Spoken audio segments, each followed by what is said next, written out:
Olá, me chamo Luiz Ladame e sejam bem-vindos ao nosso boletim informativo de soja e milho, que trazemos aí diariamente para vocês, falando hoje do dia 26 de março, quarta-feira. O mercado que teve aí fatores para os dois lados aí em Chicago, mesmo com Chicago fechando negativo.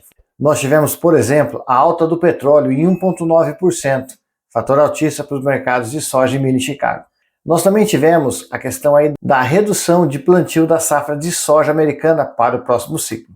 Este ano último foi plantado 87 milhões de acres. Já para o próximo ano, ou seja, esse plantio que vai iniciar esse ano, está estimado em 83,7.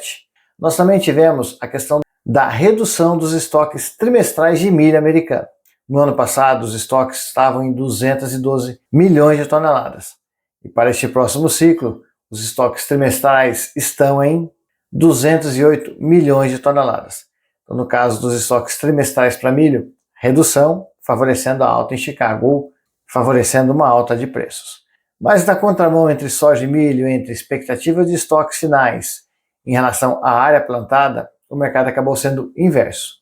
No caso da soja, onde o mercado acabou sendo ajudado para cima em cima da redução de área plantada, o milho teve um fator inverso.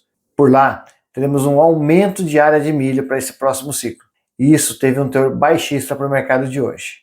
O mercado estima que deve ser plantado nesse novo ciclo de milho 94 milhões de acres, contra 90,6 milhões plantados na última safra.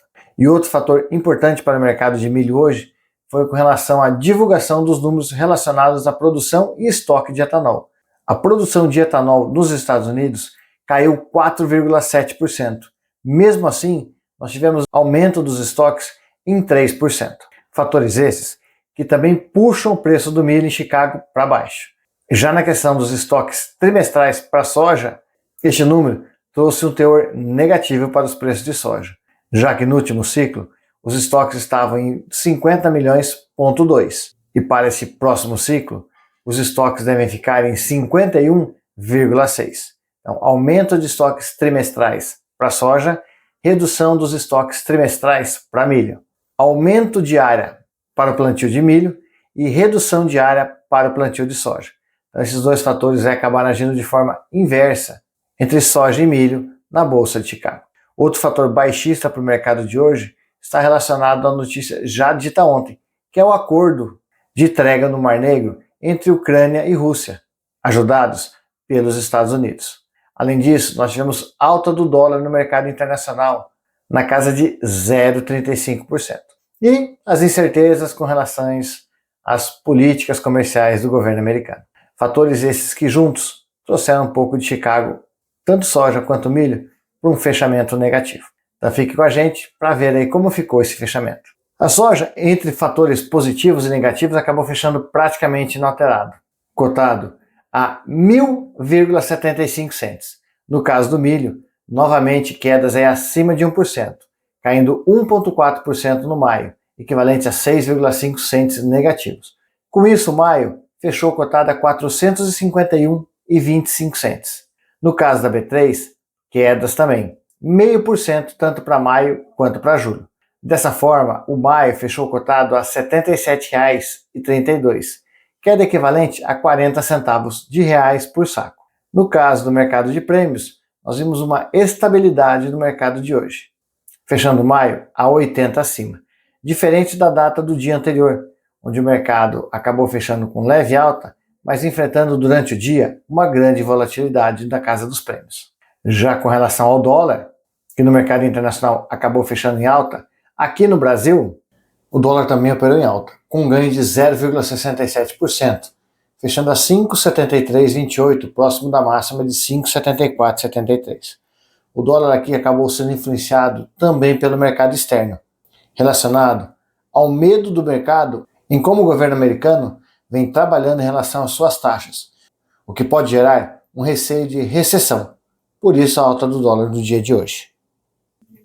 Com esse fechamento de dólar, Chicago e prêmio, nós acabamos observando aí uma variação nos preços da soja. Algumas regiões, os preços acabaram sofrendo aí uma queda na casa de 0,3%, 0,4%. Em compensação, algumas outras regiões mais apertadas e até mesmo pelo um ajuste em relação aos fretes caindo no interior, os preços chegaram a subir na casa aí de 0,50% a 0,70%.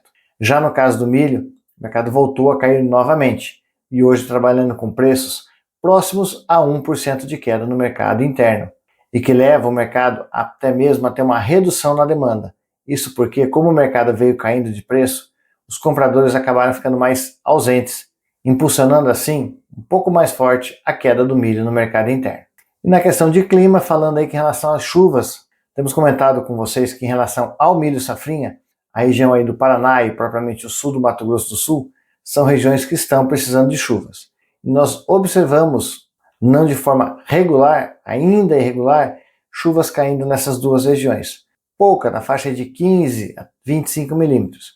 Mas lembramos, temos mais algumas chuvas caindo aí pela próxima semana, ajudando assim na produtividade dessa região.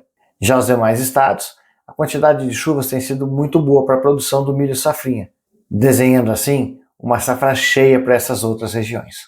Por hoje nós ficamos por aqui, trazendo o que teve importância na data de hoje, as notícias mais relevantes que foram aí estoques trimestrais, as intenções diárias de plantio para os Estados Unidos, falando de soja e milho, mercado de prêmio e dólar. Então lembro a vocês que na semana que vem nós temos realmente o relatório oficial dos Estados Unidos com relação às intenções diárias de plantio para soja e milho, e aí sim vamos entender se esse mercado tem um novo direcionamento ou não. Até lá, acompanhe os nossos vídeos, tendo sempre a informação na mão. Fiquem todos com Deus, um forte abraço e até o nosso próximo vídeo.